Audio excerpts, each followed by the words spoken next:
നമസ്കാരം പ്രിയ സുഹൃത്തുക്കളെ, ഇതാണ് നമ്മുടെ നാട്ടിലെ വയനാട്ടിലെ നാടൻ കോഴി.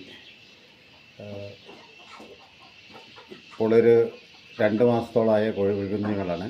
ഇതൊരു 6 മാസം മുട്ടയിടും. ഇപ്പം 20-28 മുട്ട ഇടും. അത് കഴിഞ്ഞ് അടയിരിക്കും. അടയിരുന്ന് വളർച്ചയെത്തിയത് 1.5 കിലോ 2 കിലോ മാക്സിമം തൂക്കം ഉണ്ടാകുകയുള്ളൂ.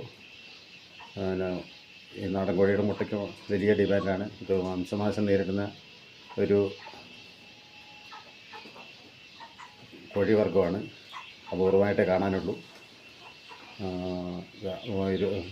അടയിരുന്ന് 21 ദിവസം കഴിയുമ്പോൾ വിരിയും. ഒരു 2 മാസത്തിനുള്ളിൽ ഈ കോഴികൾ വീണ്ടും മുട്ടയിടാൻ തുടങ്ങും. അടയിരിക്കുന്ന ഇനം നാടൻ കോഴികളാണ്. ഓക്കെ.